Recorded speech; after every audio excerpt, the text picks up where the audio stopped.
Então, bem-vindo, Januário Garcia, né? Artista mais renomado, mais interessante, mais instigante que eu já conheci na minha vida. Então, tenho a honra de trazer aqui para o canal da Cabocla, Januário Garcia, para ter essa conversa conosco. Muito obrigada, Januário. Tudo bem, eu tenho que agradecer esse privilégio que você está me dando aí. Fico feliz, porque, de um modo geral, a gente tem que se comunicar com as pessoas, né? Isso é muito importante, ainda mais nessa linha aí da Cabocla, que é uma coisa interessante, que eu também sou de santo, sou ligado a essa questão dos orixás, sou ligado a essa questão das religiões de matriz africana. Então, é muito interessante essa sua levada. Agradeço o privilégio que você está me dando. É uma honra muito grande para mim. A primeira pergunta que eu gostaria de colocar, ela é um pouco informal, pode parecer sem importância, mas a questão da importância eu acho que está relacionada mais até ao coração, né? O coração sabe dizer, às vezes, mais do que a cabeça, né? O racional. A comida que você mais gosta? Olha, eu tenho preferência por vários pratos. Eu gosto muito. Primeiro que eu gosto de cozinhar. Eu gosto muito de cozinhar. E, à medida que eu gosto de cozinhar, eu fui aprendendo a fazer vários tipos de comida, de diferentes culturas, né? E eu tenho um prazer, assim, difícil para mim é dizer para você qual é o prato que eu mais gosto. Por exemplo, eu gosto da gastronomia árabe. Eu acho a gastronomia árabe uma coisa legal. Eu gosto da gastronomia peruana, da pimenta, do ceviche. Eles têm um prato interessante. Eu gosto também da comida espanhola, porque é mediterrânea, é uma comida muito boa, sabe? E a comida brasileira, de um modo geral. E no Brasil, eu dou preferência, se eu tivesse que escolher, eu escolheria a culinária baiana, que eu acho que tem muito a ver com a gente aqui, aquela culinária baiana que eles chamam, na sexta-feira, eles costumam dizer que é comida de azeite, porque leva o dendê, né? Então, aqueles pratos da culinária afro-brasileira, da gastronomia afro-brasileira que tem na Bahia, eu adoro. Então, tenho um leque assim, sabe? À medida que eu andei viajando muito, eu fui apreciando as culinárias. É isso aí. Ah, que delícia! Eu como com você esse mesmo predileção. Acho incrível. Estou contando os dias para poder comer aqueles ceviche. Ah, me marcou a memória assim de uma forma que, nossa, melhor ceviche que pode existir, eu acho. O dia que a gente vier aqui em casa, eu vou marcar com você, eu vou fazer um ceviche para você de banana da terra. Nossa! É uma delícia, é uma delícia. É o ceviche de banana da terra. Uma delícia. Ah, mal posso esperar. É isso aí. Então, Januário, eu gostaria muito que você pudesse falar um pouco do livro que você publicou, né, os 25 anos do Movimento Negro. A gente está completando ano que vem 15 anos de publicação do livro, não é isso? É. O negócio é o seguinte, não é só, quer dizer, na realidade, eu tenho 4 publicações que eu fiz na minha vida até agora. Eu tenho esse pequeno livro aqui, não sei se está dando para ver aí, Tá, tá? tá. Pode chegar Tá um pouquinho dando? mais próximo da câmera, um pouquinho mais para trás. Isso aí. 2011, Ano Internacional dos Afrodescendentes. É. Esse aqui é interessante porque foi um pedido que foi feito pela ONU Mulher. Eu fiz uma interpretação fotográfica de um poema da Conceição Evaristo que chama Voz de Mulheres, Vozes Mulheres, de Conceição Evaristo. Eu fiz uma interpretação fotográfica sobre o texto do poema, à medida que o poema... Vou mostrar para vocês aqui. Aqui, por exemplo. Ó, Uau! Ecoou lamentos de uma infância perdida. E aí entra a foto. Sensacional. Então, o livro é todo assim. Esse é um livro. Tem um outro aqui, que é esse. A história dos remanescentes de Quilombo do estado do Rio de Janeiro, a verdade que a história não conta. Esse livro aqui, eu faço um trabalho em cima de todos os quilombos que foram reconhecidos pela Fundação Cultural Palmares, no estado do Rio de Janeiro. Então, eu fui em todos esses quilombos aqui. O quilombo é a comunidade de Bracuí, comunidade de Campinho da Independência, comunidade Corumbi, comunidade da Caveira, comunidade de Conceição do Imbé, comunidade Manuel Congo, comunidade de Maria Conga, comunidade do Rasa, comunidade de Sacopã, comunidade de Santana, comunidade de São José da Serra, que são esses, 1, 2, 3, 4, 5, 6, 7, 8, 9, 10, 11 comunidades remanescentes de Quilombo. E eu visitei todos eles, fui,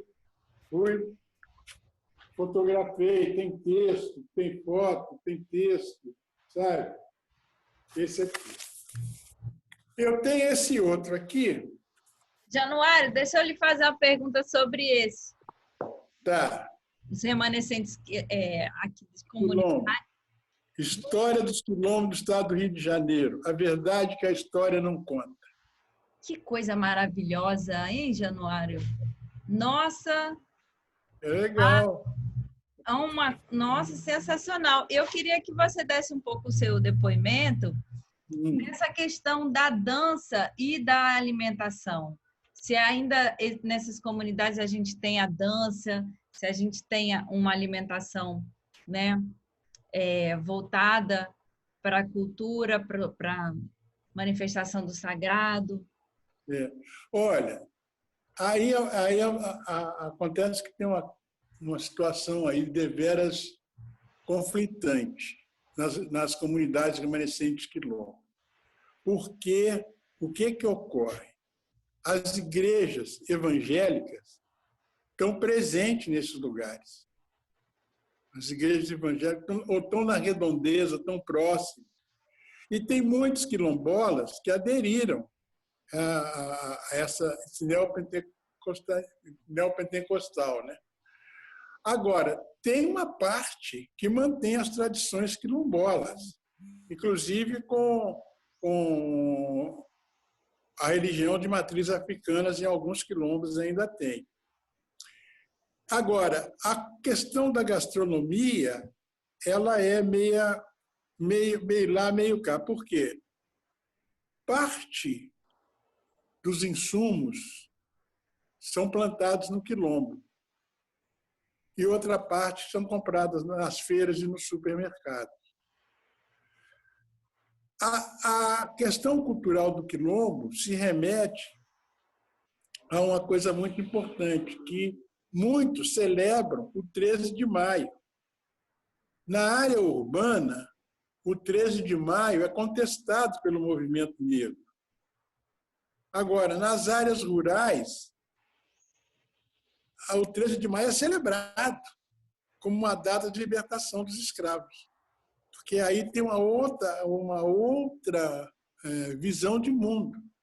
Porque tem a Umbanda que entra com os pretos velhos no dia 13 de maio, faz aquele feijão dos pretos velhos, tem o toque dos pretos velhos, E é celebrado 13 de maio. Os pretos velhos vêm para agradecer a libertação e tudo mais.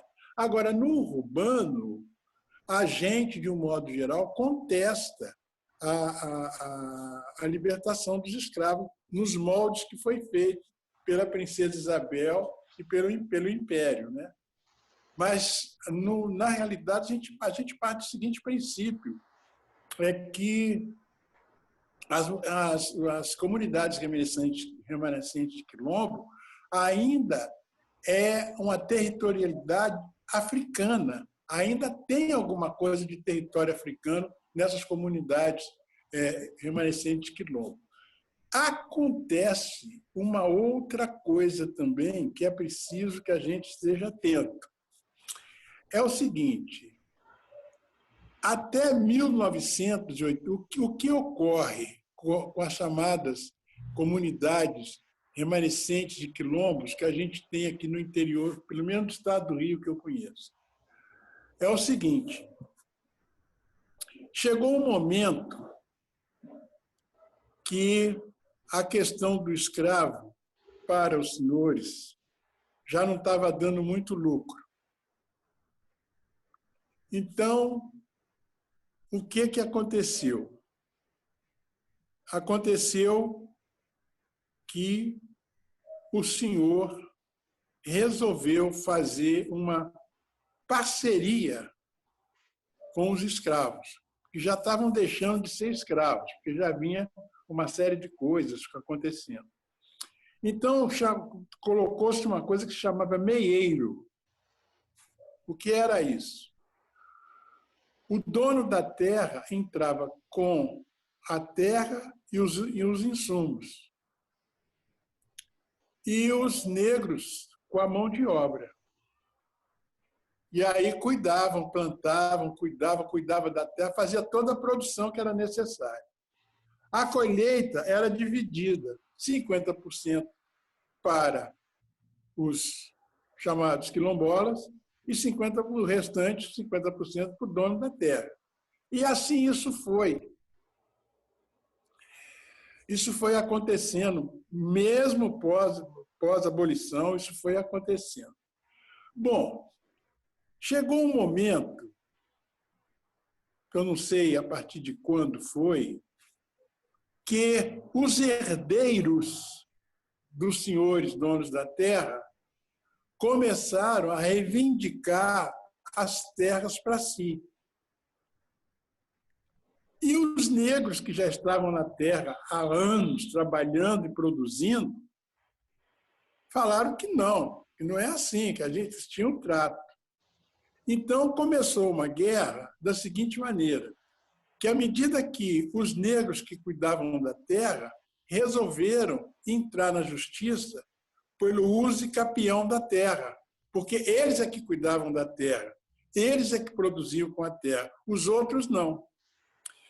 Então, tinha uma série de reivindicações na justiça sobre o uso capião das áreas que os negros ocupavam. Eis que chega a Constituição de 88. E nela, no artigo das disposições transitórias, tem o artigo 68, que fala sobre os remanescentes de quilombo. Eu acho que eu tenho até esse artigo aqui. Espera aí, só um instantinho. Tá.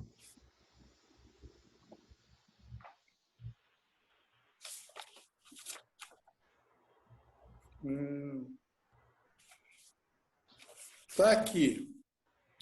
Dos 70 artigos do ato das disposições constitucionais transitórias da Constituição de 1988, o artigo 68 é um dos mais objetivos e sua efetivação poderia ser tão simples, à luz do direito, quanto foram as cartas de doação das capitanias hereditárias ou das Seis Marias, pois ele não anuncia nada mais do que isso. Abre aspas. Os remanescentes das comunidades dos quilombos que estejam ocupando suas terras é reconhecida propriedade definitiva, devendo o Estado emitir-lhes os títulos respectivos. Esse é o artigo 68. Quando sai esse artigo, o que era se chamar, o que se consideravam comunidades negras rurais, passaram imediatamente a assumir o status de remanescente de quilombo. Então, a população remanescente de quilombo cresceu muito no Brasil, porque todas as comunidades negras rurais passaram a ser remanescentes de quilombo, porque já estavam lá há muito tempo. Então, o que tem ocorrido é que, até hoje, tem uma briga muito grande sobre esse negócio da terra, porque a terra é muito importante, porque terra significa cidadania. O Brasil, até hoje, é um país inconcluso, porque ele nunca fez reforma agrária. Ele nunca dividiu a sua terra com seus cidadãos e cidadãs. Então, ele não é uma nação, é um país inconcluso. E os remanescentes de quilombo têm terra. E isso é muito perigoso, porque eles têm propriedade. Então, até há essa confusão muito grande sobre os remanescentes de quilombo na nossa sociedade. Agora, por exemplo, a gente tem as comunidades de quilombo, mas não recebe os insumos desses institutos de agronomia, desses institutos de IBAMA, essas coisas aí, para os caras desenvolverem as suas terras. Sabe? A gente aqui no Rio de Janeiro tem um quilombo urbano ali na Fonte da Saudade, na Sacopã. Na Sacopã tem um quilombo ali. Eu já cheguei lá. Entendendo? Então, a gente tem isso tudo. E ali, os prédios em volta são loucos para tomar aquela área dos quilombolas, que é uma área muito valorizada.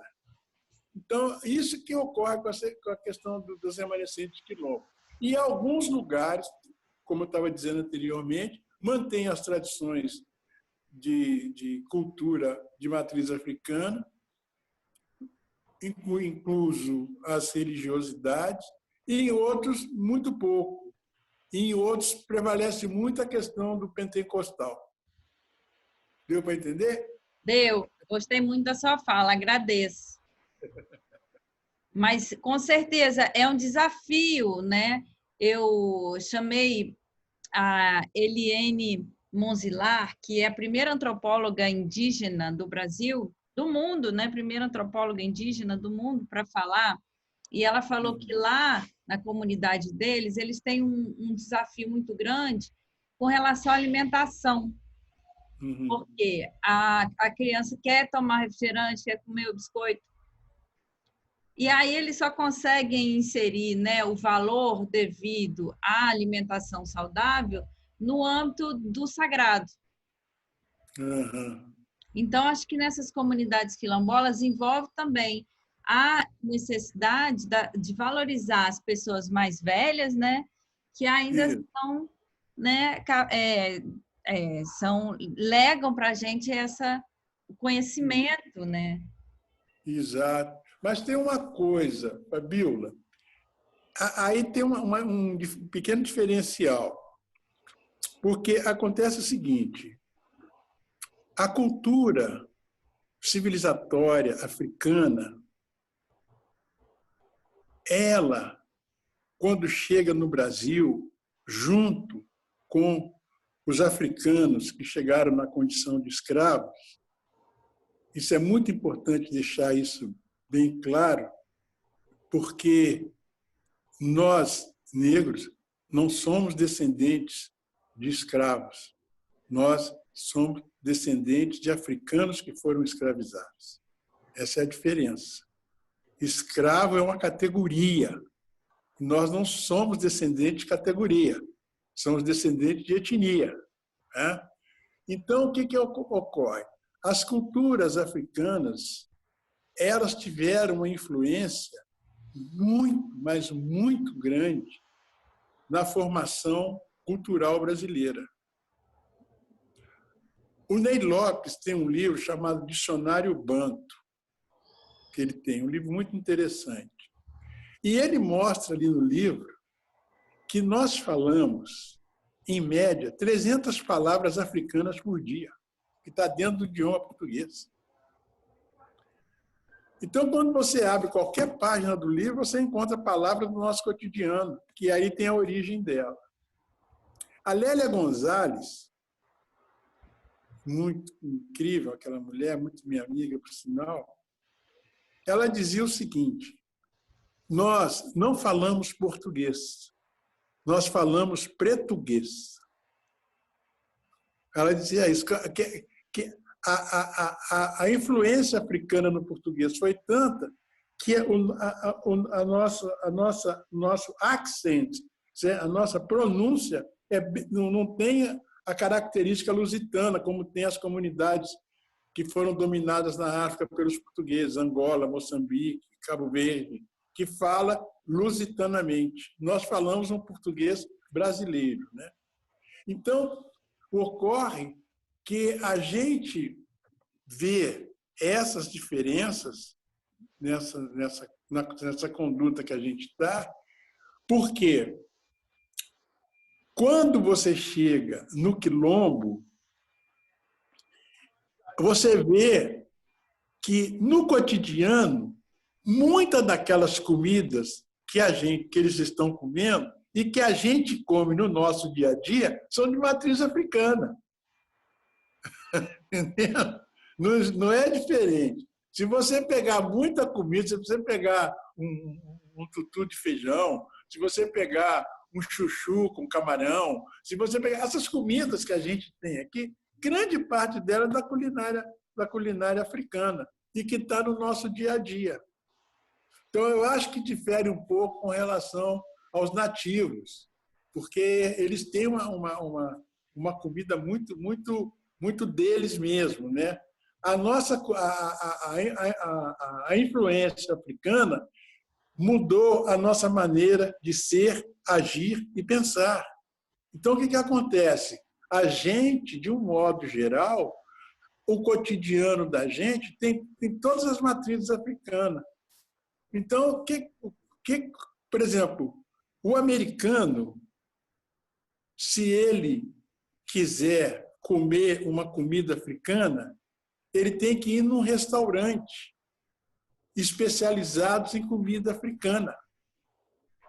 Se ele quer conhecer um pouco da cultura africana, ele tem que sair dos Estados Unidos e ir para a África, para ele conhecer, porque ele não tem isso. Aqui, não. Aqui, a gente tem essa questão da cultura africana no nosso dia a dia, na nossa gastronomia, na nossa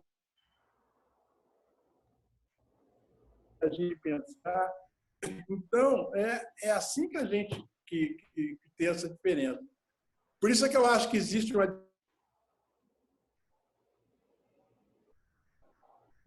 Deu uma travadinha. A cultura nativa. Não entendi. Deu uma travada, mas já voltou. Pode falar. Então, eu acho que tem a cultura de matriz africana no Brasil, ela é muito mais cotidiana na nossa vida do que a cultura nativa, indígena. Sim. Entendendo? Com certeza. É a grande sorte que a gente tem, né? É poder ter a cultura africana no nosso dia a dia. Isso eu estou inteiramente de acordo. Perfeito. Com certeza, a melhor parte da nossa cultura é africana, né? No sentido de toda a questão da alimentação, da culinária, das artes, né? Claro. Cultura africana é uma cultura civilizatória. É uma cultura, as culturas mais antigas, né? Cultura judaica, cultura chinesa, cultura japonesa, culturas antigas, porque são culturas civilizatórias, diferente da cultura do Ocidente. A cultura do Ocidente é outra história, sabe? Você vê, por exemplo, em termos de África, tem um termo muito interessante, que são a questão dos griots, que são os velhos, que sabem da história. Então, né, por exemplo, são importantes os polos das crianças, dos velhos. São os dois polos da sociedade que são considerados mais importantes, porque a criança está vindo para dar continuidade ao grupo e a toda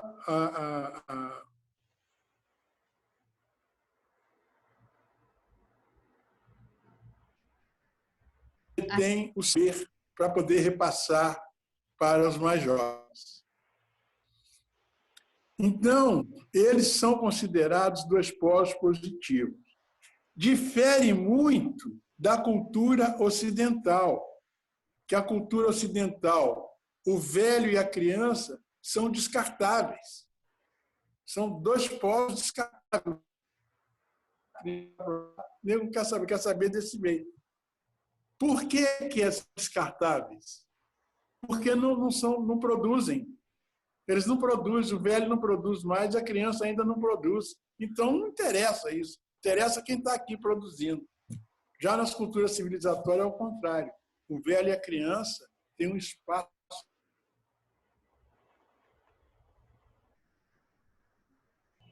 Eu vejo isso. A gente, nas culturas africanas, tem essa coisa. E isso tem muito nas comunidades de favela do Rio de Janeiro, que a gente percebe o respeito que as pessoas...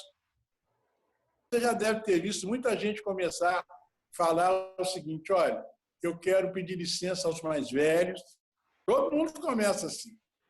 Vários locais que você chega, tem simpósio, tem encontro de comunidade negra, de movimento negro, de antropólogo, diabo a quatro. As pessoas chegam e dizem: boa tarde, eu pedi aos mais velhos, aos meus mais velhos. Falam assim, para começar a falar. Isso é uma coisa importante na nossa cultura. Contigo a bola está contigo. Mas então, eu queria voltar para a gente poder falar sobre essa questão da mistura, né, do povo que veio da África, que foram escravizados, né, e que lutaram e que continuamos lutando todos os dias, né, mas para valorizar a cultura para os novos que estão vindo, né, a gente poder abrir espaço para cuidar das crianças, né. Então, esse ponto de encontro da civilização que veio da África e os povos remanescentes autóctones originários, né, os indígenas no Brasil, esse ponto de encontro na caboclagem, né, no ato de você virar... Oi. Oi. Tá voltou. Congelou e voltou. Mas diga, contigo a bola, que eu falei. Não, a bola está contigo. Por conta dessa questão do povo indígena também saber valorizar os mais velhos e os mais novos, né? Então, assim, tem uma bandeira que a gente pode levantar agora, e é sempre necessário marcar esse lugar, né? De valorizar os mais velhos e de conseguir ter o cuidado com os mais novos. Perfeito, perfeito. Concordo contigo. É essa levada que a gente tem que ter na sociedade. Porque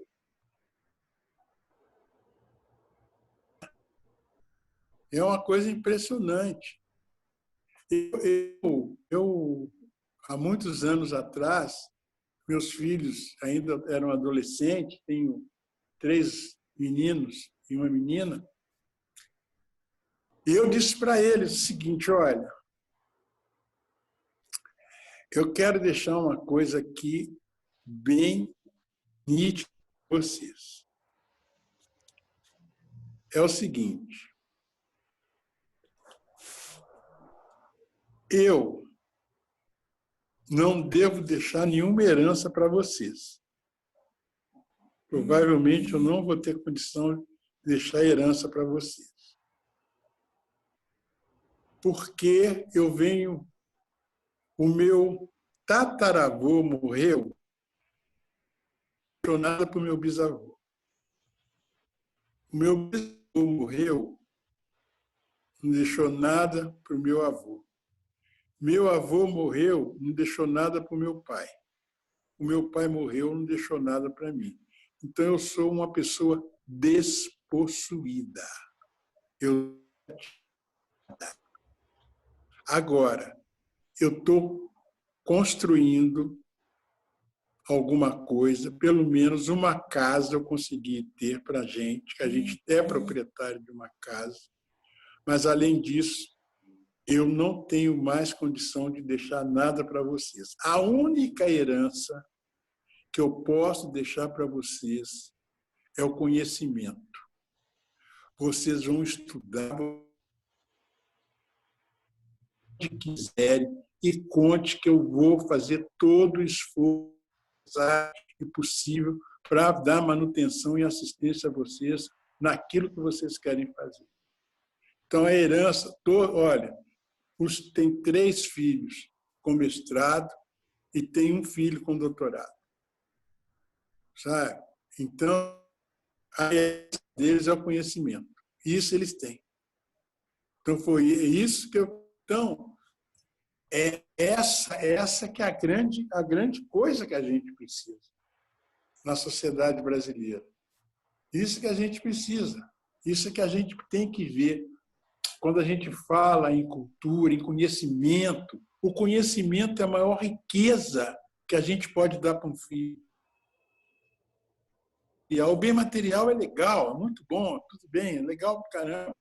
O cara tem um carro, o cara tem um iPod, o cara tem isso, tem aquilo. Mas é muito importante ele ter o conhecimento, o saber. É isso que vai fazer com que ele se projete na vida. Não são quase os bens materiais. Os bens materiais dão até um suporte, é legal. Então, essa coisa do velho na comunidade negra é importante porque ele detém o saber, o conhecimento. Ele pode transmitir esse conhecimento. Eu tive uma mãe, que eu vivi muito pouco com a minha mãe, uma avó alta, que também não viveu muito, viveu um pouco, mais um pouco. E pude aprender muito com essas 2 mulheres. Foi pouco, mas aprendi muito. Eu digo pouco porque morreram cedo. Minha mãe morreu com 36 anos, cara. Morreu nova, sabe? Morreu nova, caramba. Então, um conhecimento grande que minha avó tinha passado para ela. E parte desse conhecimento ela passou para a gente, filhos dela, na medida do possível. Na medida do possível. Engraçado é o seguinte, que ela não sabia ler nem escrever. Ela não sabia ler nem escrever. E desde cedo nos botou na escola para a gente estudar. Para a gente estudar, para a gente aprender a ler, para poder ler para ela. Olha só que loucura. A gente saía com ela para a rua e ela dizia, aquele ônibus lá que vem, qual é? A gente lia, é o ônibus X. Não, não é esse, não. A gente vai pegar o ônibus X. Ah, mãe, ó, o ônibus X é esse aí também. A gente sabia ler os ônibus, sabe? Mulher de cabeça, cara. Mulher de cabeça, caramba. Sabe? Então, é o conhecimento. O conhecimento é muito importante. Diga aí, é contigo. Que lindo, John. Poxa, Janu, que linda a sua fala. Eu fiquei até arrepiada. Porque realmente é lindo demais, né? Você poder ter, você ser a pessoa que você é e poder mostrar para todo mundo que puder ouvir esse valor, né, do conhecimento e o lugar, né, social que a gente é uma delícia poder dar, né? Escuta. Exato, é verdade. Né? Então, assim, aproveitando o ensejo que você falou da sua mãe, eu queria que você falasse um pouquinho da sua infância em Minas, né? A minha infância foi uma infância de criança, de cidade... Quer dizer, eu morava na periferia, lá em Belo Horizonte, né? Mas a gente morava na periferia. Mas, antigamente, a periferia praticamente era uma zona rural. Tinha muita horta, onde tinha muito pomar, onde tinha muito córrego. Então, a gente teve uma infância muito interessante em que a gente vivia com a natureza. A gente subia nos pés de manga para pegar manga, de jambo, de fruta do conde, sabe? Goiaba, jabuticaba, então, nem se fala. Era legal que jabuticaba dá no tronco, né? Então você começava a comer do tronco desde baixo, aí ia subindo, ia comer a jabuticaba pelo tronco, né? E era muito interessante. Tinha riacho que passava assim, perto da casa da gente, e a gente tem um bambu que chama taquara. A gente fazia um cesto de taquara que ele tinha fundo e tinha tampa. E a gente botava dentro do rio. E aí a gente arranjava peneira, alguma coisa assim, e saía pegando peixinho, os peixinhos. E a gente estava dentro desse cesto, que ele tinha uma malha muito fininha, os peixinhos pequenos nem passavam, ficava ali dentro. Mas isso ficava dentro do rio. E ali era o nosso aquário. Ali era o nosso aquário, entendeu? Cada um tinha o seu aquário. Cada moleque tinha o seu. Aí trocava, pô, eu estou com 2 peixes desses, troca por esse aqui. Então, quando você queria ver os seus peixinhos, você levantava aquele cesto e deixava uma lâmina de 2, 3 dedos só de água. Aí você via os peixinhos, aí trocava por outro. E assim a gente tinha as coisas da gente. Molecada era assim, sabe? A gente tinha uma infância. E, por exemplo, a minha mãe criava porco. Sempre tinha, quando chegava assim, abril, janeiro, fevereiro, março, 3 meses depois do Natal, ela arranjava 2 leitõezinhos pequenininhos. E aí então, a gente começava a criar aquele porquinho. E o porquinho ia crescendo. Ao redor, eram sempre 2. Ao redor da nossa casa, talvez os 4 vizinhos da frente, não me lembro bem, mas é um percentual mais ou menos que eu estou dando. Os 4 vizinhos da esquerda, os 4 vizinhos da direita, todos eles guardavam sobras de comida para o porco. E aí, muitas vezes, os moleques da casa chegavam lá e botavam no coxo a sobra da comida da casa dele. Engordavam o porco o ano inteiro. Quando chegava em dezembro, tinha um senhor que chamava seu Castorino, que ele ia, antes do Natal, e ele matava os porcos. Mas os porcos já estavam enormes, já estavam grandes, sabe? E aí, o que acontecia? Um porco era nosso, da minha mãe e nosso. Tudo do porco era nosso, a minha mãe fazia banha, pegava os pernil, assava nos fornos que a gente fazia no quintal, guardava dentro das latas de banha de porco, e aquilo durava um ano inteiro e não estragava, porque não tinha geladeira. O outro porco era dividido com os vizinhos que ajudaram a engordar. Entendeu? O outro porco era assim. Então, o que fazia? A minha mãe, o seu Castorino, matava o porco e aí separava os 2 pernios dianteiros, os 2 pernios traseiros, o lombinho, que era a costeleta, e separava isso. E as outras partes do porco, eles faziam pequenos lotes. Então, o que acontecia? Cada morador que ajudou, levava um lote desse com tocinho, que tinha banha, tinha as coisas do porco, coração, essas coisas assim. Agora, as partes nobres do porco se faziam bingo com essas famílias. E cada família tinha direito a 3 cartelas. Cada família tinha direito a 3 cartelas. Então começava o bingo. Está valendo cartão cheio. Quem encher primeiro o cartão leva o pernil dianteiro. Então começava. Daqui a pouco bingo! Aí o cara já tinha garantido o pernil dele de Natal. Você está entendendo? Já estava garantido o pernil do Natal. Então, era uma vida assim que a gente vivia, comunitária, sabe? Uma coisa assim impressionante. Como é que a gente vivia comunitariamente, né? Em casa, por exemplo, se criava galinha também, né? A gente criava galinha, tinha um galinheiro. E acontece que tinha muita da galinha que tinha pintinho. E os pintinhos iam crescendo. E a gente que era filho, adotava os pintinhos. A galinha mesmo, virava galinha, gostava da gente. Quando chegava, a galinha vinha direto. Podia chegar eu, meu irmão, minha irmã, e a gente chegava no galinheiro. Cada galinha vinha para um, que era a galinha dele. A galinha conhecia a gente. E aí, às vezes, ela tinha... Às vezes, a minha mãe chegava assim e dizia assim, no sábado, amanhã... Ei, espera aí que sumiu aqui.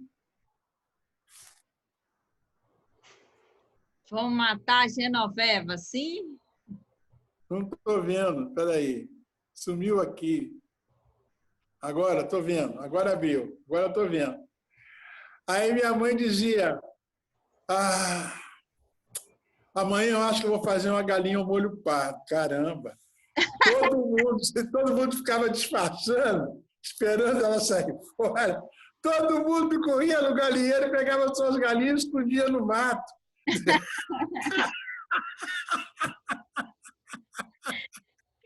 Aí a minha mãe chegava no galinheiro, cadê aquela galinha marrom, assim, com aquelas penas brancas? Não sei, mãe, deve estar aí no mato, sei lá, o galinheiro está aberto. Ela estava amarrada com barbante no pé de uma árvore. É muito interessante. É muito interessante. É muito bom isso, né? É muito bom. A infância é uma coisa. A infância... por exemplo, eu tô vendo hoje esse negócio aqui do coronavírus e eu estou me lembrando que, quando eu tinha 6 anos, que aconteceu o seguinte, eu comecei a aprender a ler muito, muito cedo, com uma professora particular que tinha do lado lá de casa, ela ensinava as crianças a ficar lendo para não ficar na rua.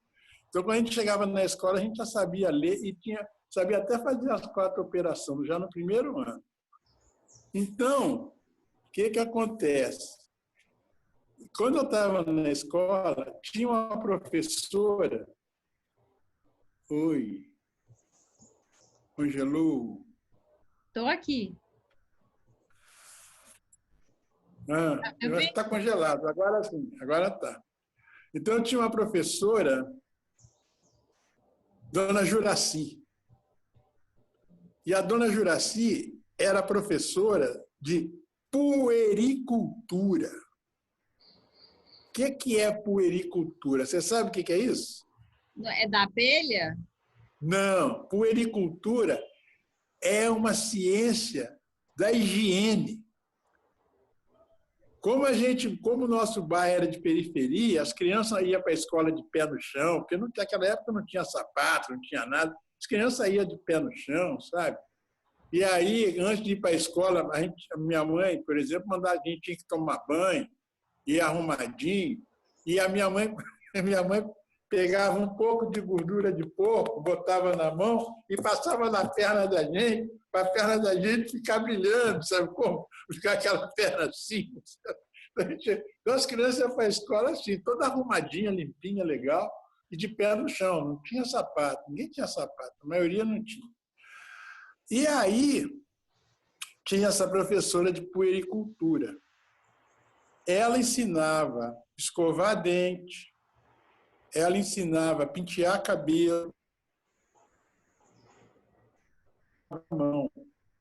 Então, hoje, quando eu vejo essa coisa que a gente, no século XXI, é que a gente está vendo pela televisão, aprendendo como é que lava a mão. Que até então ninguém sabia lavar a mão. Então, os caras botaram tudo para lavar a mão, tem que ser assim. Os caras estão ensinando o povo brasileiro no século XXI a lavar a mão, que é um absurdo. E essa professora de puericultura, ela ensinava a lavar a mão. E como é que era? Era assim, fazer para você. Pegava o sabão, passava aqui assim. Ela fazia, faz espuma, faz espuma. E aí todo mundo. Era todo mundo assim, ó, no tanque da escola. No tanque. Abre a mão, tá com espuma? Tá, agora vamos lá. Começa. Aí a gente fazia A, B, C, D, E, F, G, H, I, J, K, L, M, N, N, O, P, Q, R, S, T, U, V, X, Z. Caramba! Eita, aqui tem uma aula então essa aí, hein? A gente lavava a mão assim, até hoje eu lavo a mão assim, falando um abecedário, até hoje. Então, agora que ninguém está ensinando a lavar a mão. Isso eu já sabia desde 6 anos de idade. E ela ensinava a cortar unha, e tinha vez que ela fazia terrorismo com a gente, fazia terrorismo terrível, que ela sabia que sábado e domingo a criançada mexia com terra, a criançada não sei o quê, e aquela coisa que criança sabe como é que é, criança do interior. E aí a gente chegava, lavava a mão assim, aquela coisa, né? Para ir para a escola correndo, não sei o quê. Quando chegava na escola, a gente brincava com terra, brincava com tudo naquela época. Aí, quando chegava na escola, ela entrava na sala e dizia assim: bote a mão para cima, todo mundo. Todo mundo com a mão para cima. Aí todo mundo com a mão para cima. Ninguém baixa a mão, ninguém baixava a mão. Sabe aquelas tesouras de cortar grama, grandona, assim? Tchá, tchá, tchá. Você lembra essas tesouras de cortar grama? Ela tinha uma enferrujada que ela falava assim, tirava da bolsa: vou cortar a unha de quem está com a unha suja. Vou cortar.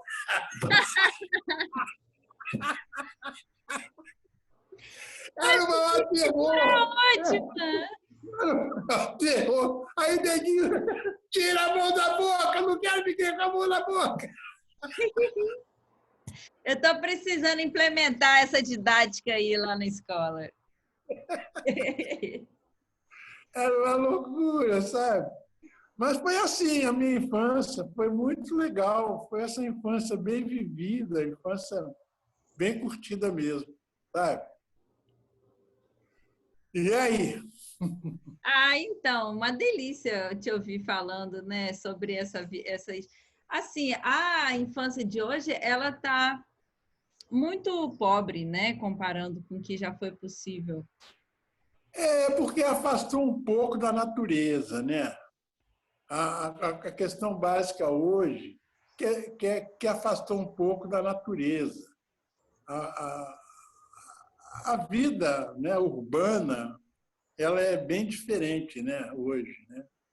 E aí é difícil você ter esses elementos, porque hoje tem toda uma cultura digital, hoje tem toda uma cultura diferenciada, a cultura do fast food, sabe? Essas coisas todas. Você chega para um filho seu e dizer: hoje que é? Vou fazer uma sopa. O quê? Fazer o quê?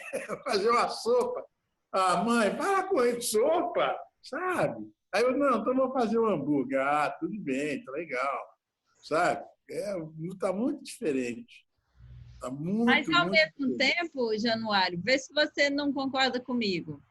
Hum, Quanto mais a coisa fica piorada, né? Essa questão da educação e do valor, da culinária boa, mas também tem um movimento das pessoas terem muita sede pelo sagrado africano, né? não, É uma claro. sede, uma busca muito grande pelo conhecimento que relaciona, por exemplo, os orixás e como eles acontecem na natureza, né? Como que a gente comendo uma comida natural, a gente está em contato com os orixás e a gente pode oferecer esse alimento a eles, né? Perfeito. É.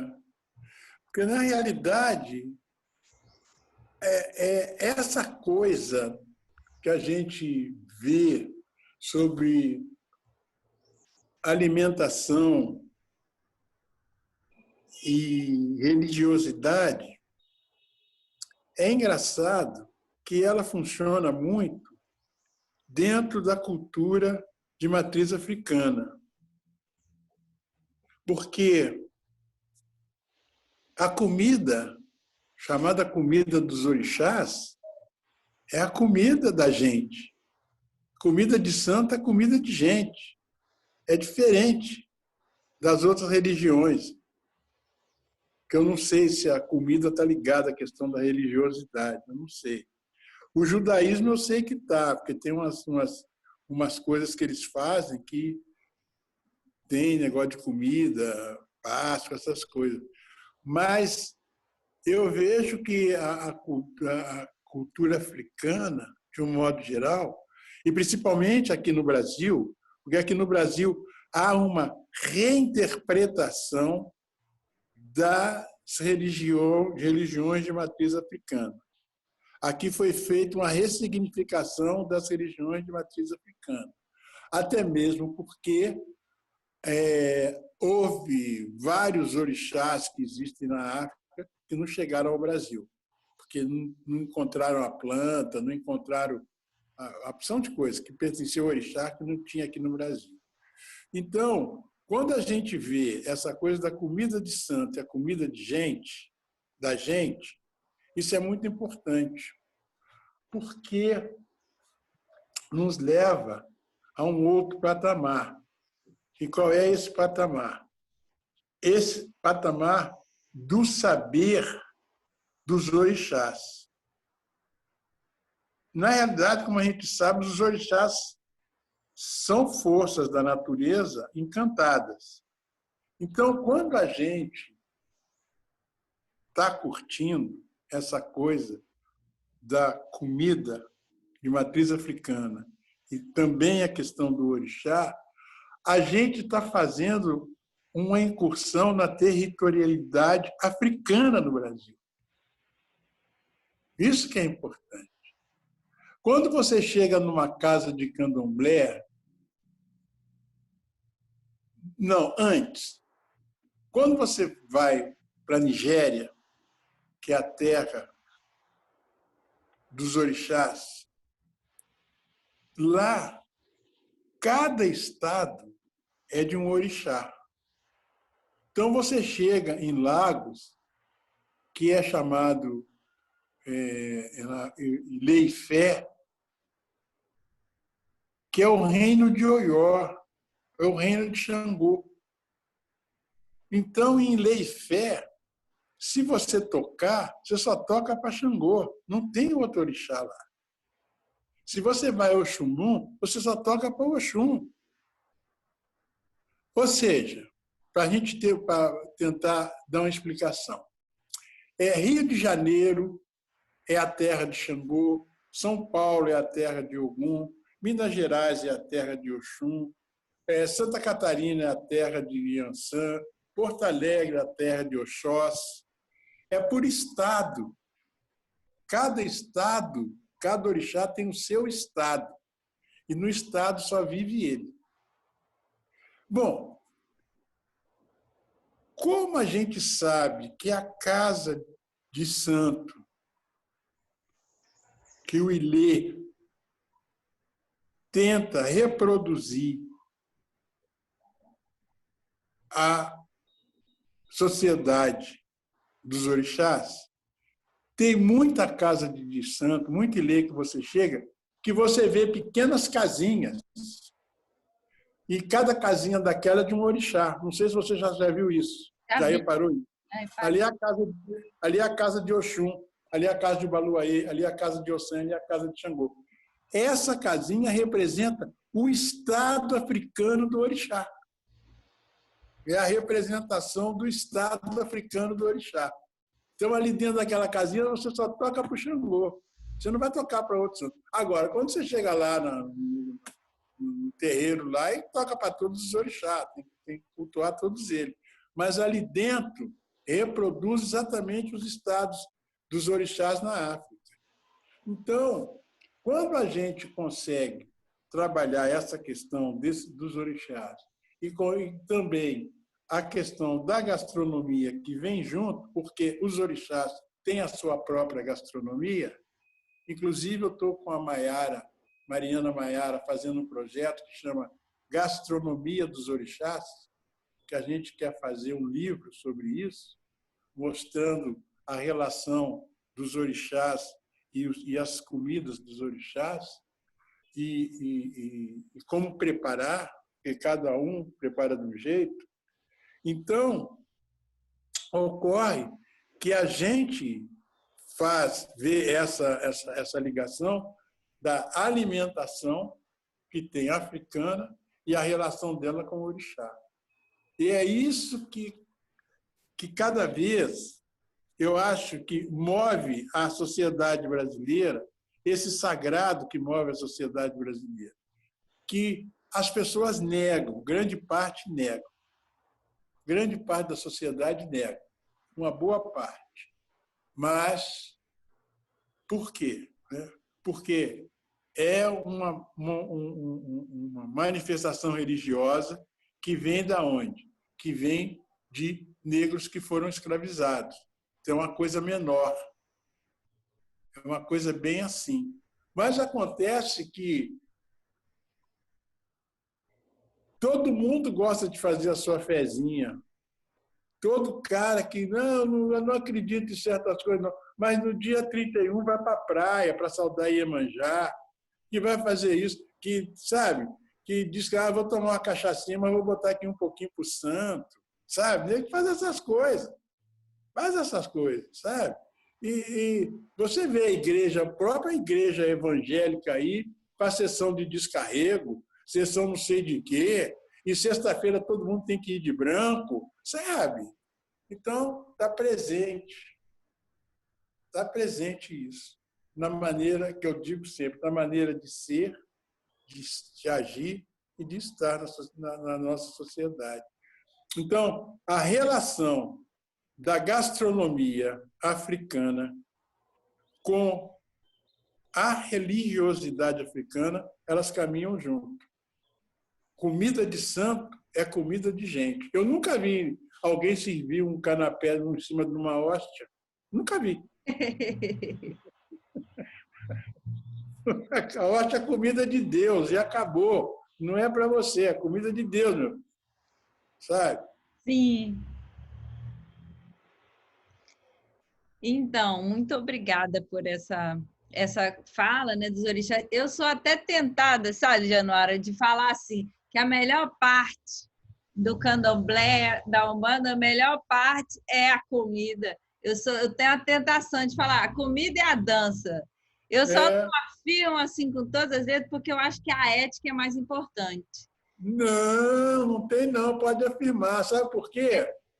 Eu vou dizer para você, porque essa coisa da dança, principalmente, ela é fundamental na construção do pensamento africano. Ela é importantíssima, porque se você pegar a coisa do iluminismo, do penso, logo existo, aquela coisa de Descartes, sabe? É uma coisa muito, sabe, cabeção. O africano tem um outro jeito. Ele diz: danço, sinto, penso. logo existo. Tá vendo? Por isso é que quando você chega numa roda na Umbanda, o sujeito toca o atabaque, o caboclo ou o orixá chega dançando. Ele chega dançando. Danço, penso, sabe? Logo existo. Boa noite, meu filho. Boa noite, minha filha. Aí ele passa a existir. Danço, sinto, penso, logo existo. Ele chega, dança, sente o ambiente, sabe? E vai embora. E chega para você e diz: boa noite, minha filha. Boa noite, meu filho. Aí ele passa a existir. Então danço, sinto, penso, logo existo. A dança é importantíssima. Ah, que beleza, que maravilha. Então, já que você tocou nesse ponto, né, demarcar bem a diferença entre um pensamento racionalista e um pensamento comunitário, né, que se realiza na alegria, na dança, na comida, a gente pode falar mesmo de um pensamento que se realiza aí, né? Eu estava pensando aqui hoje mesmo que tem uns gestos que a gente faz, por exemplo, eu adoro chupar cana de açúcar, adoro chupar. Desde criancinha, a minha família toda, ela pegava a cana, chupava, cortava, né? Você gosta Tinha de pé de cana em casa. Tinha pé de cana em casa. Ah, que delícia! Né? E tem todo gestual de você pegar, cortar a cana, tirar, né, e descascar, sentar e pensar, né, que aí você tem o gesto, você vai comer a cana, você para e vê a amplitude. Isso. Isso é pensamento, né? Isso é, claro, né, claro. realizar Tem tudo. verdade. Porque a coisa é essa, sabe? Eu acho que cada coisa que a gente faz, ela tem que ter uma importância. Por exemplo, cada fotografia que eu faço, eu me dou inteiramente a ela. A minha maneira de ser, de agir, de pensar, a minha sensibilidade, sabe? O meu pensamento, eu me concentro todo nela, porque aquela pode ser minha última foto, que eu não tenho certeza que eu estarei vivo para a próxima. Então, cada foto que eu faço, eu me dou a ela como se fosse a última, para ela sair o máximo perfeito possível do meu conhecimento. Porque eu não sei se a próxima eu vou fazer. E se eu não for fazer a próxima, a última foi perfeita, do meu ponto de vista. Então, acho que cada coisa que a gente faz, a gente tem que se dar, tem que fazer assim, tem que fazer com vontade. Porque não dá para você voltar no tempo e no espaço. Sabe? Ele vai. A fotografia, ela é uma expressão de linguagem que ela interfere no tempo e no espaço e congela um momento. Ela para e eterniza. Então, aquele momento vai ficar eterno. Está ali. Então, a responsabilidade que você tem com isso é muito grande. Você vai eternizar um momento no tempo e no espaço. Então, esse momento tem que ser muito bem eternizado, muito bem feito, com todas as técnicas possíveis e com toda a sensibilidade que você tem e com todos os valores que você tem que empregar na sua existência, porque você vai eternizar um momento. É isso. Maravilha. Eu, conversando com meu filho, ele perguntou para mim, eu perguntei para ele, você tem uma pergunta que você gostaria de fazer? Aí eu falei com ele que você tinha 80 anos. 77. 77. Estou te 77. envelhecendo, Jonathan. Pelo amor de Deus. Sou geração Paralama, 77. E aí ele falou, não acredito. O Januário deve ter no máximo 40. Não, 77. Aí eu falei, é verdade. Eu me lembro que eu lhe conheci eu acho que já tem uns 5 anos que eu lhe vi pela primeira vez lá na escola socioeducacional, né? Estava tendo Não. o dia do movimento negro, um dia de confraternização.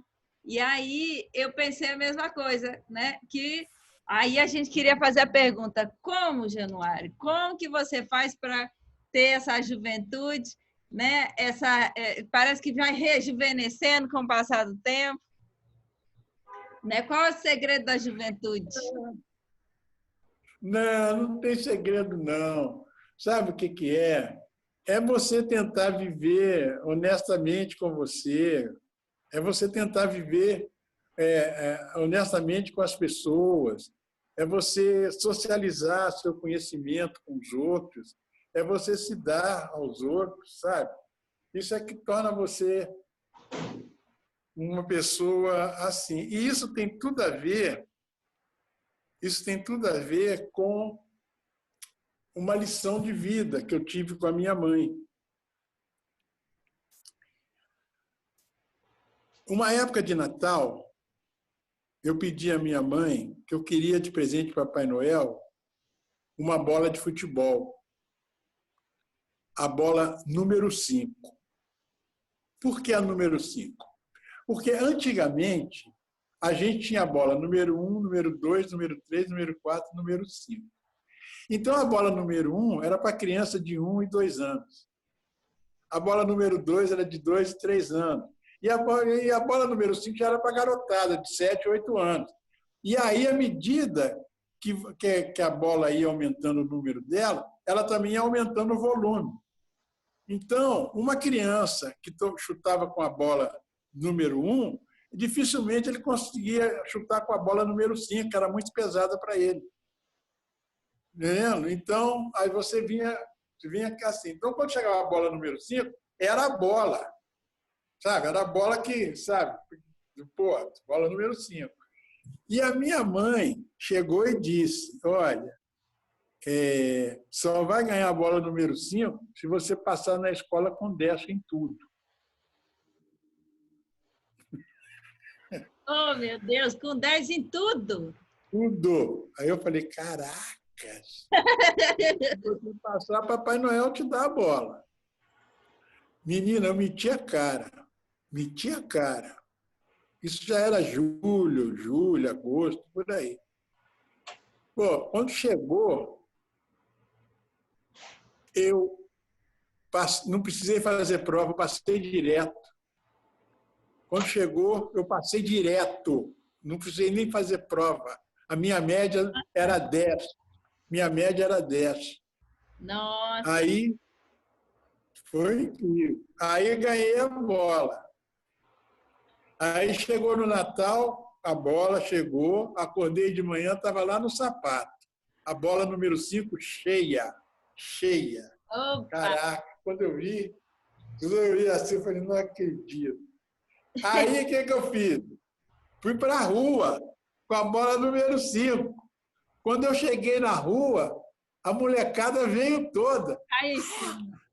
Chega a bola número 5, deixa eu ver.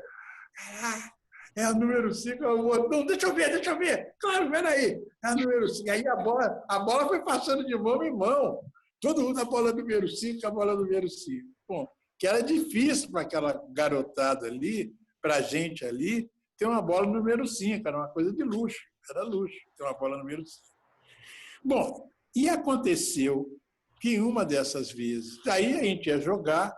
É lógico que toda vez que ia jogar, eu era titular absoluto, na posição que eu quisesse jogar.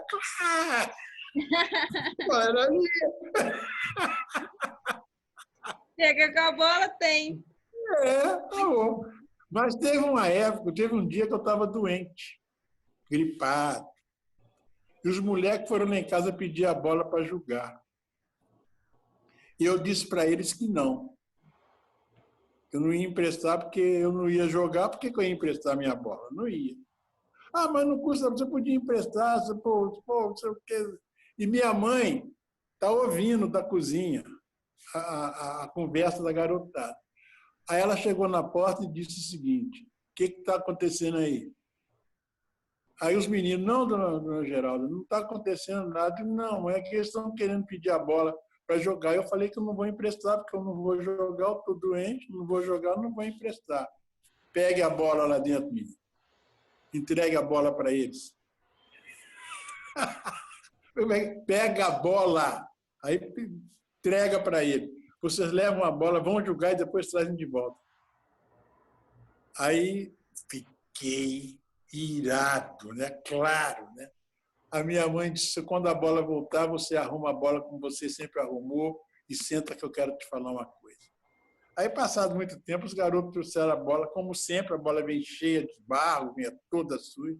Eu sempre passava uma água nela, um pano, passava sebo nela, para o couro ficar macio, e botava ela no meu quarto, lá, no quarto com meu irmão. Aí, eu cheguei na manhã, eu já guardei a bola. Ela disse assim para mim: senta aí.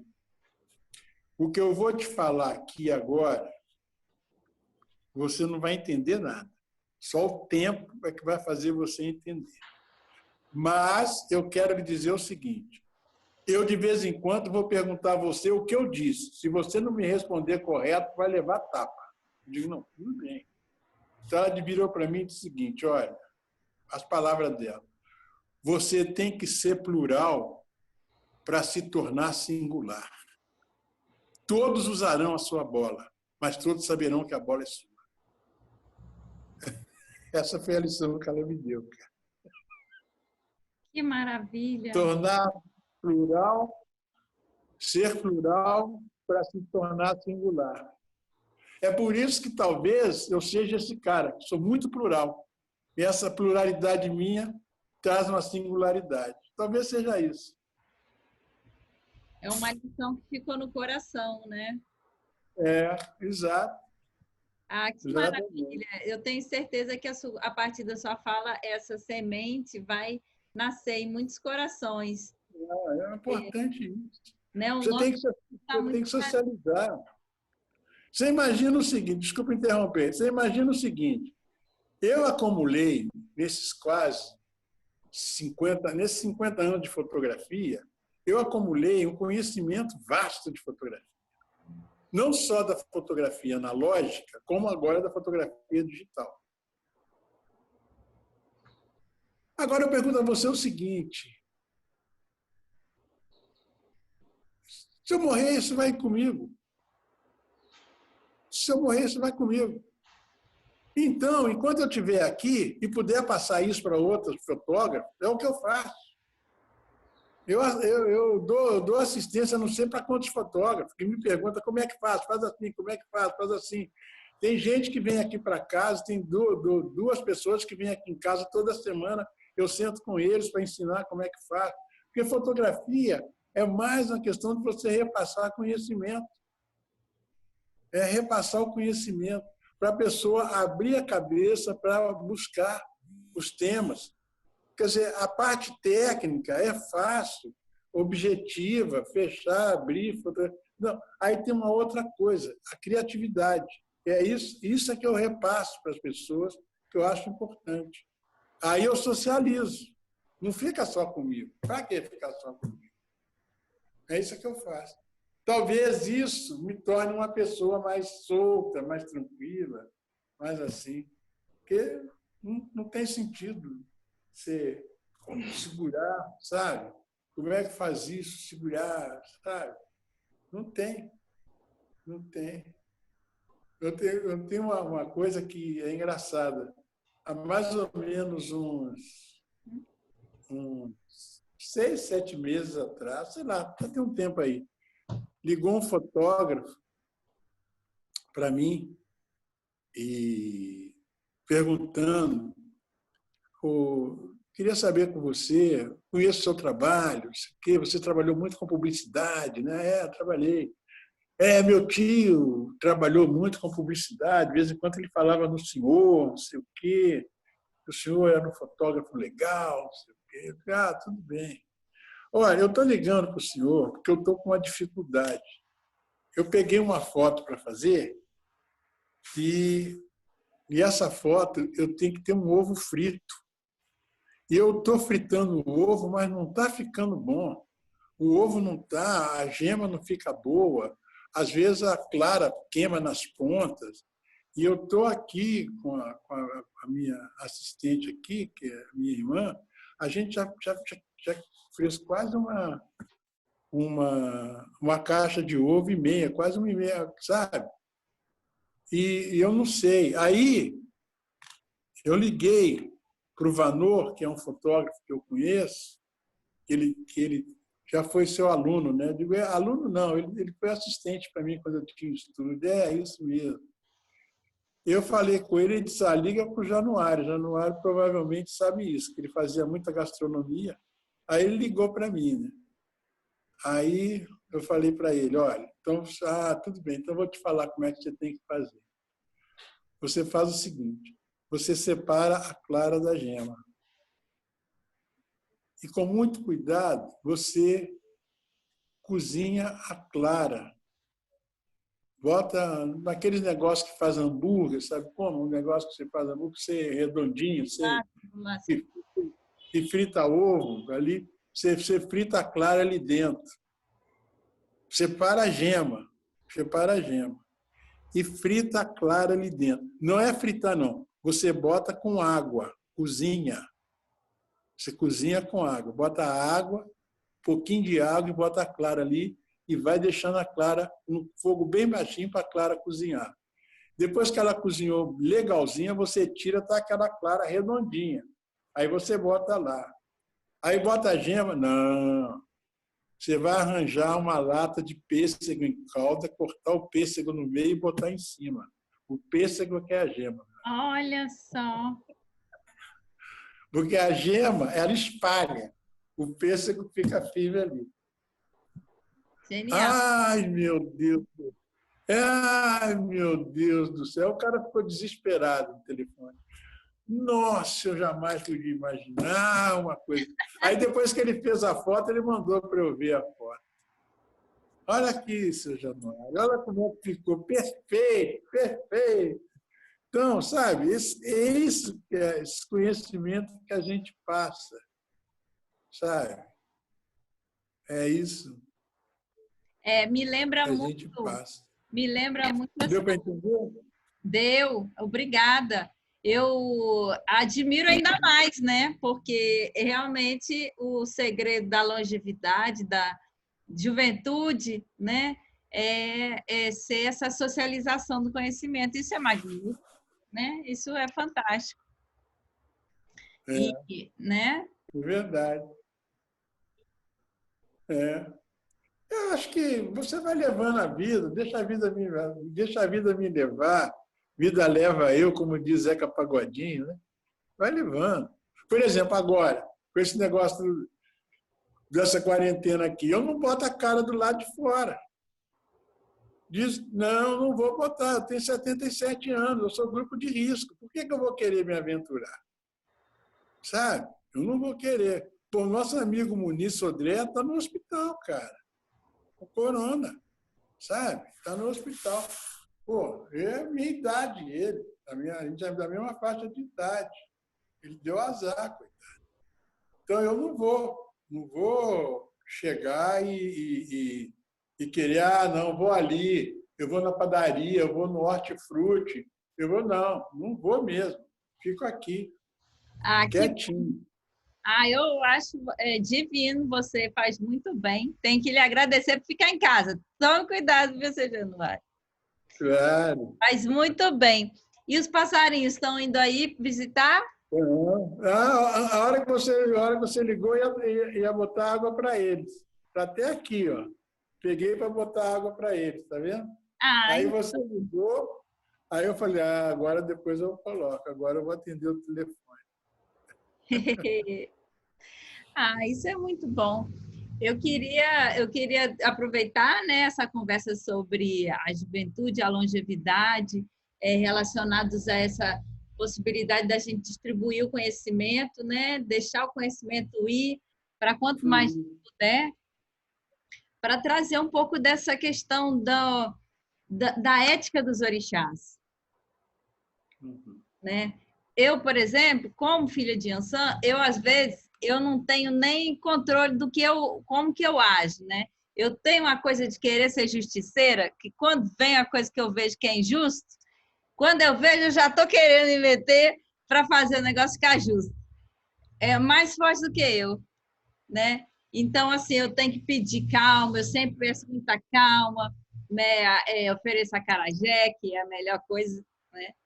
E vou... A conversa, assim, com você, como a gente está tendo agora, me ajuda muito a ficar tranquila, sossegar, esperar passar, né? Porque nossa, quando eu vejo a quantidade de coisa errada que está acontecendo, a minha tendência é sair na rua acabando com tudo. Mas não podemos ver esse bendito vírus para nos fazer refletir em casa, né? Mas eu acho, vou dizer para você, eu acho, posso estar até errado, eu acho que tem muito de ciência nessa coisa aí do vírus. Tem muita ciência de um vírus maluco, tudo bem. Mas eu também acho que existe alguma coisa para além disso da natureza, sabe? Eu acho que existe aí algum momento que a natureza se esgotou um pouco à medida em que avança no meio ambiente, com o lixo, com as coisas tóxicas, com o desmatamento. E outras, o mar, poluindo os rios, os mares. Eu acho que a natureza chega e diz, eu peço para não cortar a árvore, eu peço para não poluir, eu acho que a natureza foi chegando uma hora que ela falou, o negócio é o seguinte, eu vou dar um freio nisso aí, vou botar todo mundo dentro de casa para neguinho pensar melhor e a gente resolve isso para ver quando voltar, se volta melhor. E eu acho que isso que aconteceu, sabe? A natureza botou um freio na gente para a gente pensar melhor. Que você vê, de repente, o que aconteceu? Apareceu tubarão, aquele tubarão grandão na Baía do Guanabara, aqui para os pescadores outro dia. Apareceu tubarão-baleia. Apareceu tartaruga nas águas da Guanabara. Em Veneza, apareceu os botos, os peixinhos voltaram tudo para o canal de Veneza. Começou a dar uns relâmpagos, dar umas cores no céu em alguns lugares do mundo. Sabe? A natureza deu uma resposta imediata. Poxa, olha aqui, eu existo. Dá um tempo, gente. Não é assim. Eu acho que isso que está acontecendo. Existe a questão da limpeza que a própria natureza está fazendo. Tem muita gente que está indo embora, tem muita gente que está ficando, sabe? E eu acho que tem essa coisa aí da natureza com relação a gente, sim. Eu acho que a gente precisa repensar o nosso jeito de lidar com a natureza, porque do jeito que está, não está dando certo, não. Isso agora mesmo vai acabar, sabe? Esse Bolsonaro aí está mandando desmatar as matas. Botou um cara lá para ser ministro do Meio Ambiente, que o cara parece que está a fim de acabar com tudo mesmo. Agora, por exemplo, eles estão querendo vender as terras indígenas, estão querendo abrir os garimpos em terras indígenas. Sabe? É uma loucura isso. É uma loucura isso tudo. Eu acho que a natureza está dando uma resposta para a gente agora, para dizer para a gente, olha, hoje eu estava lendo aqui no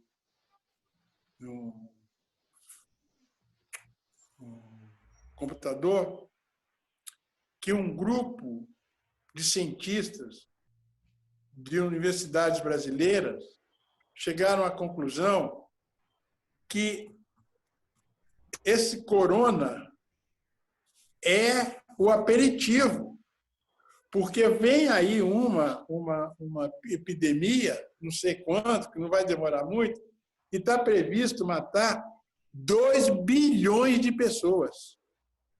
Tá hoje na internet isso. Se procurar no Google, você vai ver lá. Está previsto daqui a algum tempo vir uma outra pior do que essa daqui, que prevê a morte de 2 bilhões de pessoas. Então, vai ser difícil. Vai ser difícil. A gente tem que pensar bem.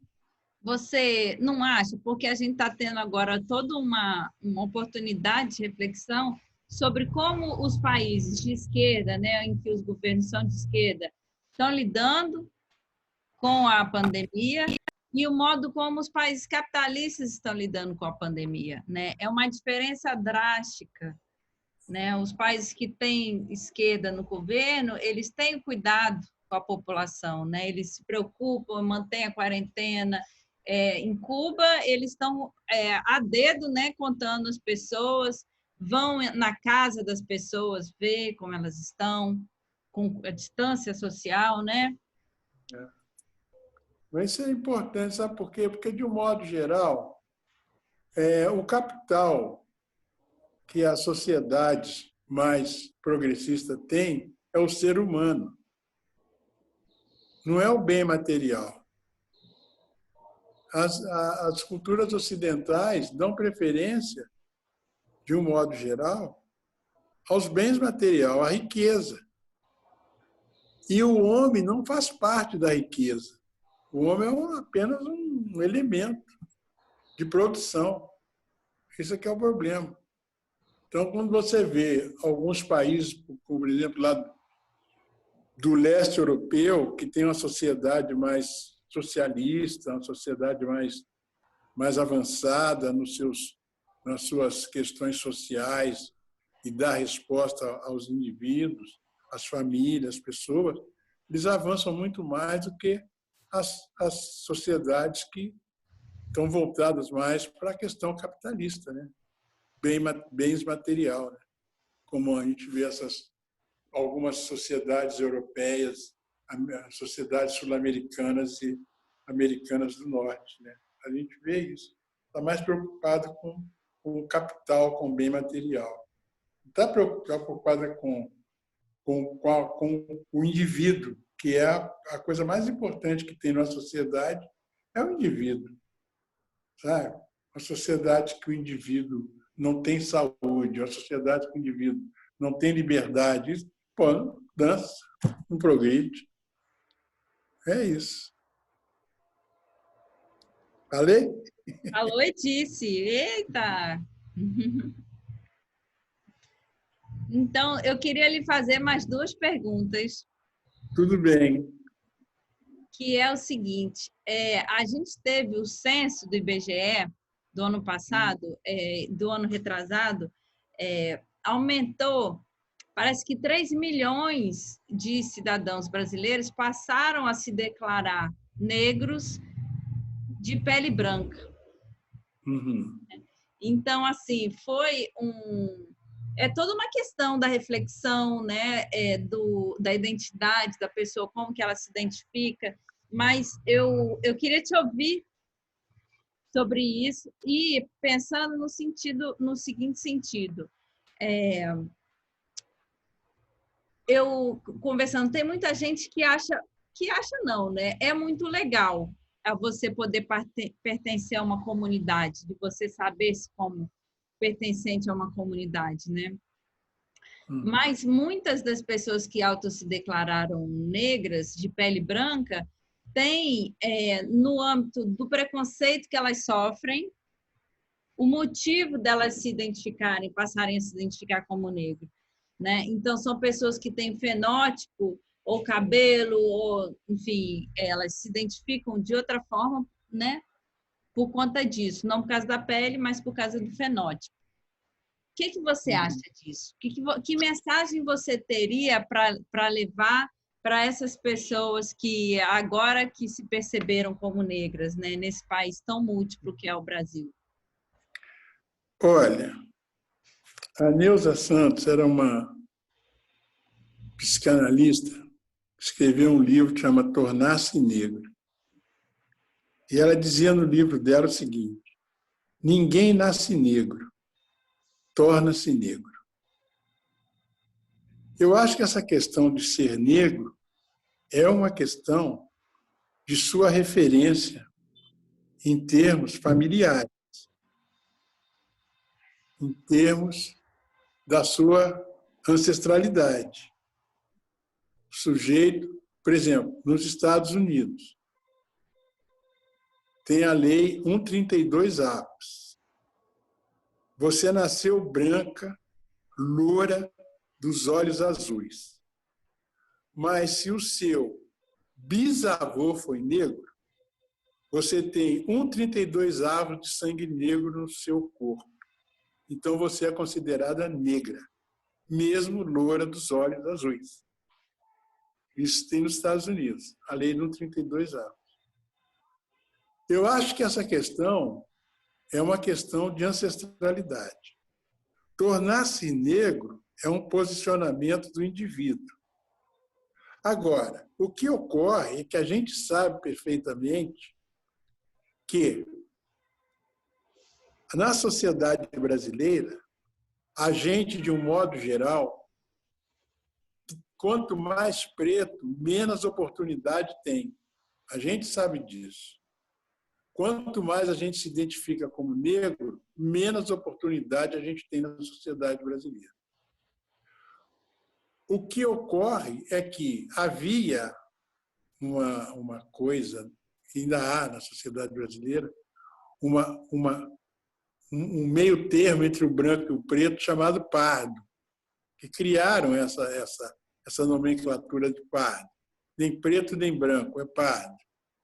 Então, isso significa o seguinte: de um modo geral, para essa nova nomenclatura que criaram, era exatamente para mostrar que o branco era a maioria da população brasileira, porque o branco era, digamos, 45% da população brasileira, o preto era 20%, o pardo era X%. Então, quando aparecia o preto, o percentual do preto era menor do que o do pardo era menor do que o do branco. Agora, se você somasse o percentual do preto e do pardo, era maior do que o do branco, era a maioria. Então, o que acontece é isso. Então, à medida em que as políticas de ação afirmativa do movimento negro, em função da gente partir para exigir espaço nas universidades para a comunidade negra, em função de quê? Em função que nós, negros, também pagamos os impostos que sustentam as universidades públicas. Agora, por que a gente que paga imposto para sustentar a universidade pública não tem acesso? Por que o branco classe média tem 98% de cota nas universidades e o que sobra 2% para o resto do Brasil? Por quê? Por que você chega na universidade pública, você olha para o estacionamento, você vê carro do ano, de carros de luxo, de pessoas com alto poder aquisitivo, que estudaram nos melhores colégios, que tiveram os melhores professores, para disputar com aquele cara que estudou na escola pública para fazer vestibular? Claro que não ia perder. E o sujeito, então, ocupa esse espaço. Então, quando a gente parte para essa questão das cotas na universidade, é porque a gente quer um espaço na universidade, quer esse espaço, mesmo que a gente tenha que lutar depois para que a gente possa ser empregado após a nossa formatura. E outra coisa também, é muito importante que a gente lute por esse espaço, porque é um espaço que vai dar uma abertura para muita gente. Quando a gente, então, parte para isso, o que acontece? Muita gente, e aí vem a questão das cotas, que aí tem um vestibular diferenciado, e esse vestibular diferenciado para as cotas, para ocupar o espaço, os índices são diferentes, as pessoas aí começam a achar que pode ser negra. As pessoas podem achar o seguinte: ah, não, meu avô era preto, eu sou negro. Elas começam, então, a buscar a sua ancestralidade, mesmo que seja branca, mesmo que seja clara. Eu fiz um catálogo de um livro, de um catálogo de atores negros, do CIDAN, que era uma instituição criada pela Zezé Mota, por mim e por umas outras pessoas, e resolvemos fazer um catálogo de atores negros, porque as agências de publicidade, os diretores de elenco das televisões, de teatro e de cinema, diziam que não chamavam atores negros porque não tinha onde encontrar esses atores negros. Então, fizemos um site incrível com os atores negros, do Rio, São Paulo e Salvador. E eu fui responsável em fotografar. Do nada, chegava um cara branco. É aqui que está fazendo foto cartaz do catálogo dos atores negros? É. E você? Não, eu sou.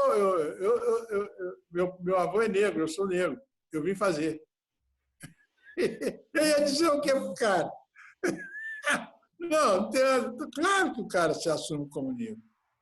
Claro que ele assume como negro. Então, você tem que respeitar isso aí. Não é que o sujeito está querendo dar uma volta, porque passar na cota, porque não é negro e é branco, e diz que é negro, sabe? Como tem alguns caras que estão fazendo essas coisas por aí. Eu acho que essa questão de tornar-se negro é uma questão de ancestralidade. É isso que a gente tem que ver dessa forma aí. Não se pode dizer, o cara, bom, eu sou branco, sou mais claro, mas eu conheço muita gente que se considera branca, clara, que se considera negro. Tem no movimento negro, várias. Você mesmo, né? Você é uma delas, né? Sabe? E conheço várias. Porque é a questão de ancestralidade. Tem um jeito de ser. É isso. Uma das coisas que mais me toca, assim, desde adolescente eu gosto de ir nas manifestações, eu cheguei a ir, né, no Partidão, que era o PCB, PCdoB, eu fui conhecer, né, os lugares, e quando eu fui conhecer, estava tendo a manifestação lá na Presidente Vargas, o movimento negro, eu me identifiquei de imediato, né? Que é a questão da alegria, da abertura ao lugar de fala, né? Então, tem uma abertura para o lugar de fala que a gente não tem nos outros ambientes. Não. Esse amor à energia. Você vê mesmo no campo da religiosidade. Qualquer um que chega na religiosidade africana pode chegar. Seja o que for, que é bem recebido, bem chegado, não tem problema algum. Sabe? Eu acho isso. É uma maneira de ser diferente. A gente tem essa maneira de ser. A gente já é discriminado. A gente já é excluído. A gente não pode discriminar e também não pode excluir ninguém. Seria um absurdo isso. Isso é um absurdo. Mas aproveitando a sua fala, Januário, só mais uma questão. Porque eu achei muito bom o seu esclarecimento sobre o lugar da cota, né? Que eu, dando aula, para mim, a maior dificuldade é mostrar para o aluno negro o valor da cota. Porque a pessoa que é adulta, que já está na universidade, para ele já é claro que foi um marco. Né? A universidade brasileira, você tem antes da cota e depois da cota. É uma revolução. Exato. Então, assim, só que o menino adolescente, ele chega querendo mostrar a que veio, sabe? Aquela arrogânciazinha saudável do adolescente. Ele quer mostrar que ele é melhor que todo mundo e ele não quer que ninguém ache ele melhor antes, ele quer provar que ele é melhor. E aí depois você vai falar, não, meu querido, é por conta do racismo no Brasil ser estrutural. E aí a gente traz um pouco disso, né? Da discriminação ser um âmbito que está na cultura fascista, né? A gente tem uma cultura fascista no Brasil, de preconceito. E aí tem esse lado da crueldade da sociedade brasileira, dos colonizadores, mas tem um outro lado que eu queria que você falasse um pouquinho sobre isso, que assim, eu lendo o Fanon, Frantz Fanon, ele foi médico, foi filósofo, foi, né, sociólogo lá da Guartinica, se eu não me engano.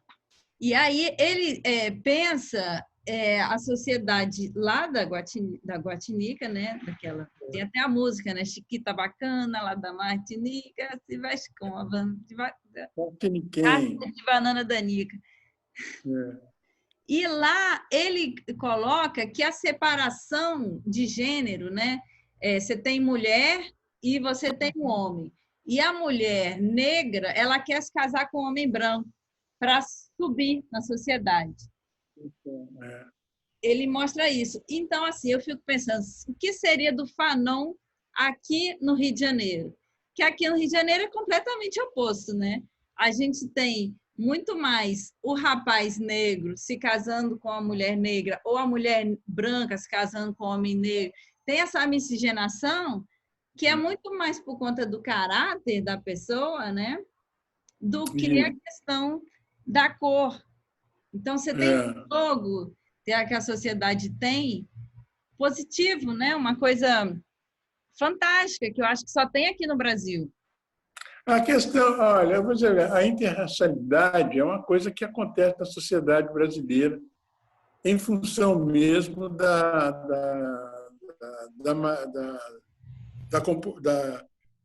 do pensamento social brasileiro, podemos assim dizer.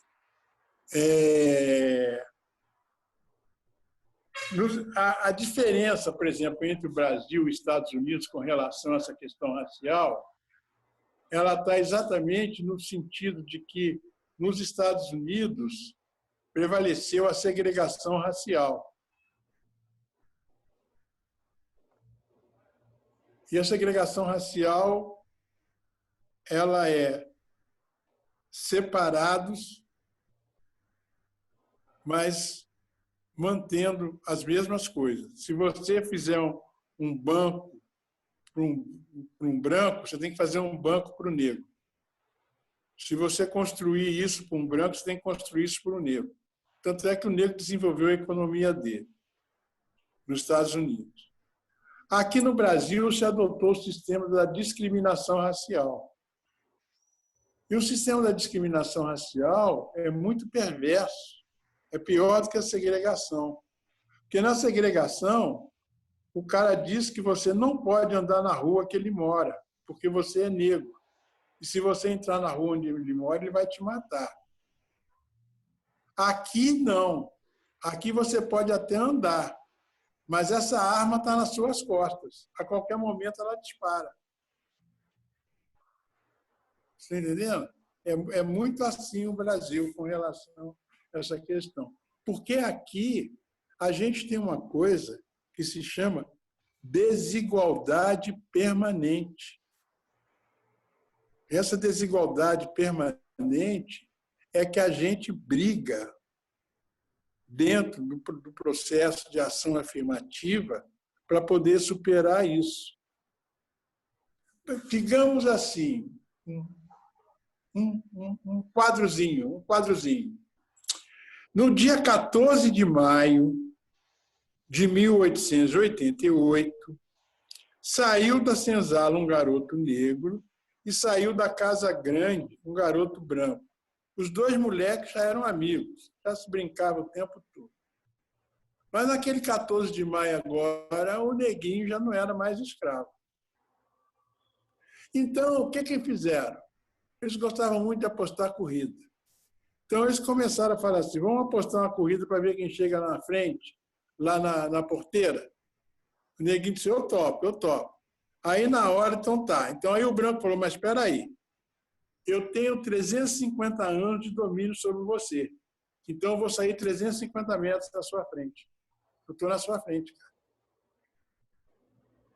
Então, você tem que correr muito para chegar igual comigo. Então, essa desigualdade permanece até hoje. É uma desigualdade permanente que a gente tem na sociedade brasileira.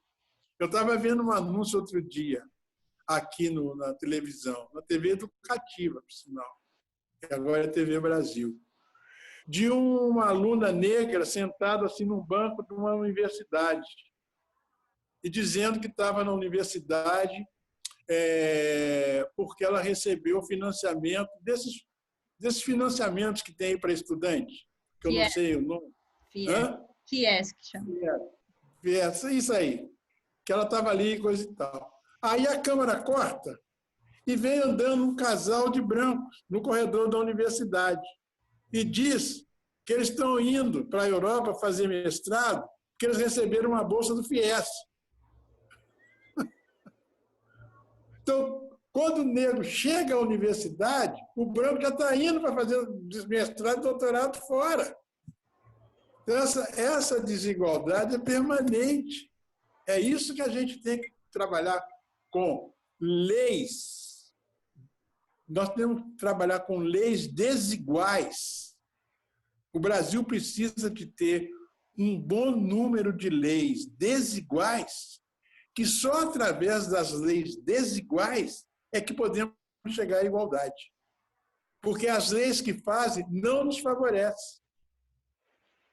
Favorece o grupo maior, não nós, que somos desiguais. Então, temos que ter leis desiguais para que possamos chegar à igualdade. Então, é isso que tem na sociedade brasileira. É essa questão que a gente vê na sociedade brasileira. É por isso que a gente trabalha com essa questão das cotas, trabalha com essa questão da ação afirmativa, porque a sociedade é muito desigual. Não sei se eu respondi você. Respondeu, ou até mais do que eu perguntei. Eu queria que você trouxesse os outros 2 livros que você... estão aqui. Então, mostra pra gente. Está dando para ver? Tá. Diásporas Africanas na América do Sul, né? Que é na América toda, você mesmo que foi fazer as fotos. Esse livro aqui é um livro, Diásporas Africanas na América do Sul, uma ponte sobre o Atlântico. Eu fiz em parceria com o antropólogo Júlio César de Tavares, nós dois que fizemos o livro.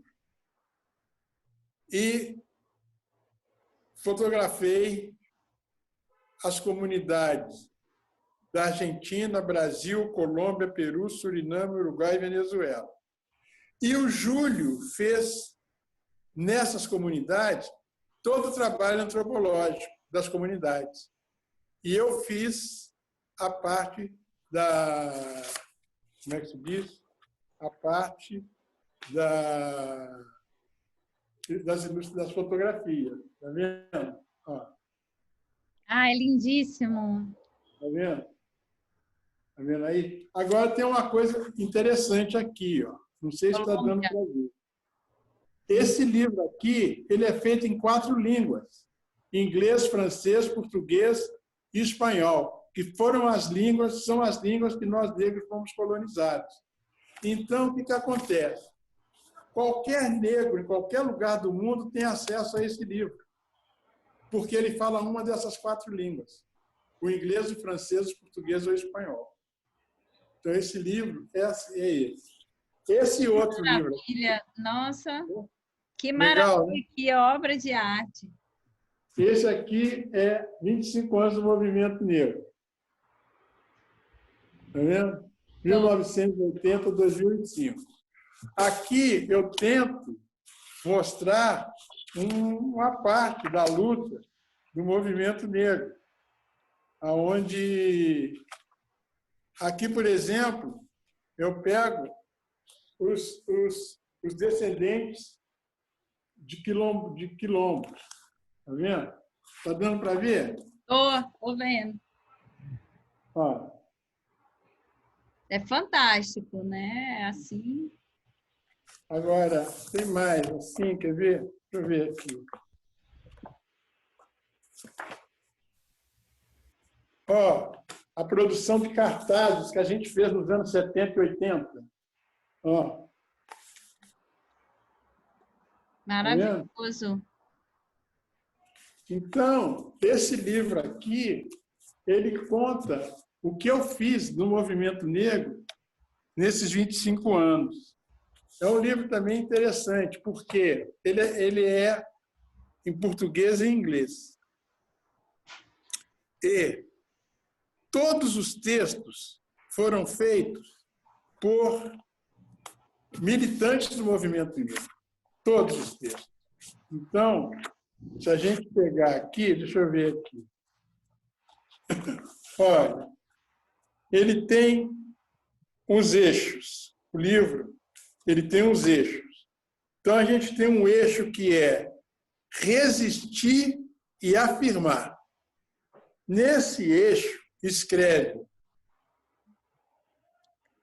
Quilombo, terra de guerreiros, Abigail Páscoa. Retomada da Serra da Barriga, Banda Menezes. Religiões de matrizes africanas, Ivanir dos Santos e Geraldo da Rocha. Enegrecendo o feminismo, Sueli Carneiro. Pequeno registro sobre o movimento negro na Amazônia brasileira, Nilma Bentes. Disseminação da luta organizada do movimento negro, Milton Barbosa. 25 anos e alguns 25, Oliveira Silveira. Depois a gente tem um segundo eixo, afirmar e construir. Aí tem ação cultural do movimento negro, João Jorge dos Santos Rodrigues, que é presidente do Olodum. Chacoalhando Chequerês, música popular, desafricanização e exclusão dos 25 anos do movimento negro, Ney Lopes. Educação da população negra, Azoilda Loredo da Trindade. Vozes quilombolas, literatura afro-brasileira, Conceição Evaristo. Ilê redefinidor das ações do movimento negro, Ana Célia Silva, da Bahia. Memorial Zumbi, Zezito Araújo. O tardio reconhecimento de um pioneiro, Abdias Nascimento, escreve Carlos Alberto Medeiros. 1980, 25 anos do movimento negro, Adalberto Camargo. Aí tem o outro e último eixo, que é organizar e transformar. Indicadores sociais e políticas públicas, Luísa Barros, falecida Luísa. O movimento negro na universidade, uma história de 25 anos, Jacques Dadeschi. Negros e negras no Congresso Nacional e a luta pela inclusão, Luiz Alberto, que é deputado federal. Jornada dos Poderes Públicos, Eustáquio Loa, que é procurador. Movimento Negro na Organização Partidária, Flávio Jorge Rodrigues da Silva, Flavinho. Internacionalização da luta do movimento negro pré e pós-Durban. E Edna Roland, que foi secretária dessa conferência. Igualizar rima com criminalizar. Evolução da normativa brasileira referente à temática racial. Édio Silva Júnior, que é advogado. Então, todos esses temas são abordados aqui nesse livro, com relação à comunidade negra. Só bamba, né? Muito só legal. Fera mesmo. Todos eles militantes do movimento negro. Todo mundo. Militante de raiz, de base mesmo. Sabe? Militante mesmo, assim, de incrível. Incrível mesmo. Eu gostei muito de ter feito. Eu pedi a cada um para escrever um texto dentro daquilo que ele é especializado. Sabe? Então, cada um foi escrevendo. E aí se fez esse livro. Olha, fiz uma edição de 3.000 e esgotou. Depois fiz uma edição de 8.000 E esgotou. Esgotou geral mesmo. Mas agora só tenho as lembranças. Tem outra edição, né? A gente... Não, estou preparando um outro livro. Estou preparando um outro livro agora. Mas esse livro aí é mais sobre o meu trabalho fotográfico. O meu trabalho fotográfico. Esse aqui é um trabalho de documentação, um livro de fotografia, mas de documentação fotográfica. Agora estou querendo fazer o meu livro de fotografia. Tem uma série de fotos das minhas capas de disco que eu faço, dos cantores que eu fotografei, dos artistas que eu fotografei, sabe? Dos lugares que eu visitei, que fiz fotografias, que não tem nada a ver com o movimento negro, mas que são fotografias legais. Eu quero fazer um livro sobre o meu trabalho. E estou preparando aos pouquinhos. E também, nesse período agora, entre 1983 e 84, eu passei fotografando o Morro do Salgueiro. Passei 2 anos fotografando o Morro do Salgueiro. E esse trabalho estava todo ele em negativo, preto e branco. E eu peguei agora, com muita paciência, fiz scanner de todo o material, de todas as fotos. Deu 900 fotos do Morro do Salgueiro. 900. E eu vi que é um trabalho magnífico. É um trabalho etnológico assim, incrível, que dá para fazer um senhor livro sobre uma comunidade de favela nos anos 80. Você tem tudo ali, impressionante. Eu mesmo fiquei impressionado. Então, eu acho que isso aí, acho que vai dar um livro. Acho que vai dar. Trabalhar com muita seriedade, acho que dá para fazer um bom livro sobre uma comunidade de favela nos anos 80. É impressionante, eu gostei muito. É isso. Ah, que bom. Oxalá consiga realizar. Pode contar com o apoio. Eu estou aqui para o que der e vier. Beleza, numa boa. Eu não dispenso, não. Ah, eu poderia falar com você e ficar falando aqui a vida inteira, Januário, porque é uma delícia realmente poder né, aprender com essa pessoa extraordinária. Deixa eu passar essa fase aí para a gente sentar, bater um papo, tomar um bom vinho. Você gosta de vinho? Eu adoro. Tomar um vinho, comer um ceviche, tomando um vinho, batendo papo. Que beleza. Deixa passar esse tempo aí. Fica tá legal? Assim, fica combinado assim, então. Tá bom, então. Vamos finalizar essa conversa mandando um axé para o Muniz Sodré, que ele claro. superar, né, essa situação. Deus é mais, Deus é mais. O Baluaê, meu pai, a Totô Juberô, que cuide dele, que olhe para ele, que proteja ele. Ele é muito importante para todos nós. Ele é importante para todos nós, meu Deus do céu. Meu pai, da maior força. Tá legal? Saravá. Tá, ok. Tchau, falou. Como é que desliga aí? Você desliga aí? Desligo aqui. Tá, então tá. Tamo junto. Beijo. Outro para você. Beijão. Te amo. Beijo.